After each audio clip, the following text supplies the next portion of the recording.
People have created and discovered so much freaking amazing stuff that we hardly even notice anymore. Like, somebody was once like, dude, check this out, it's a skyscraper, let's build this. And then another guy was like, yo, we could totally make this, it's called a car, it's a drivey thing that'll go backwards and forwards. What I want to know is, why did we even think that we could do those things in the first place?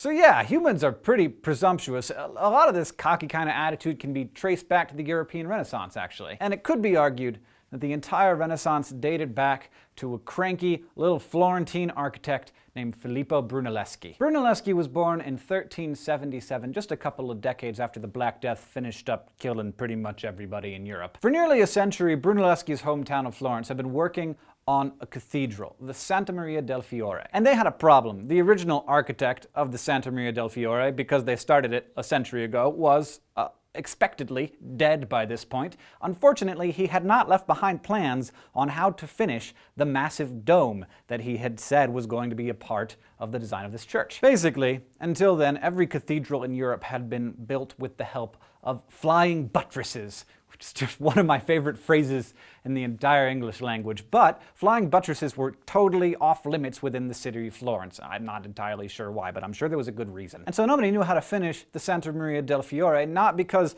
nobody knew, but because the technology literally had not been invented yet. So the committee in charge of building this cathedral had an awesome idea. They said, we're going to have a contest, and the person who submits the design that seems the least whack is going to get the prestigious title of head builder, and we're going to build that guy's dome. But Brunelleschi had been burned before on one of these artsy design contests, and he was like, you know what?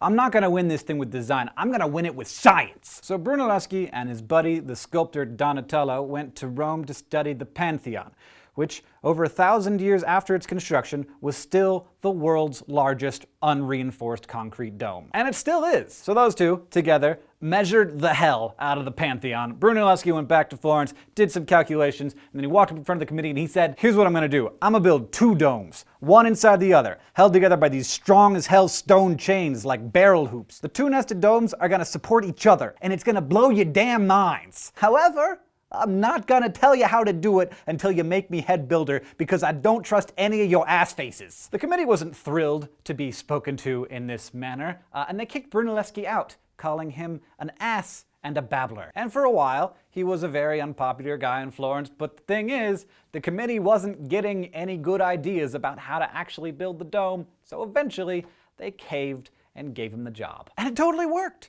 Brunelleschi and his team finished the double dome in about 16 years, which is like lightning speed for the Middle Ages. Not only was the design for the dome totally innovative, he also created a bunch of innovative techniques for actually building the dome. For instance, Brunelleschi created the first modern sky crane, which allowed them to lift bricks up and place them with incredible precision. He also created the world's first reverse gear, which nowadays you can find on your bicycle or in your automatic transmission. He also introduced safety practices, which was totally unheard of back then. I mean, if a worker fell and died on the floor of the cathedral, no big deal, but he made all of his workers wear harnesses while they were working. He also watered down their wine so they wouldn't get totally hammered on the job. Taking the wine away completely was apparently not an option. As a result, only 3 people died during the construction of Brunelleschi's dome, which by Middle Age standards was pretty freaking awesome. Usually people back then were like, if you're gonna make an omelet, you're gonna have to break a few bodies on the floor of the cathedral. And while he was doing all that, on the side he was doing a little painting and discovered a little thing called linear perspective. So Filippo Brunelleschi,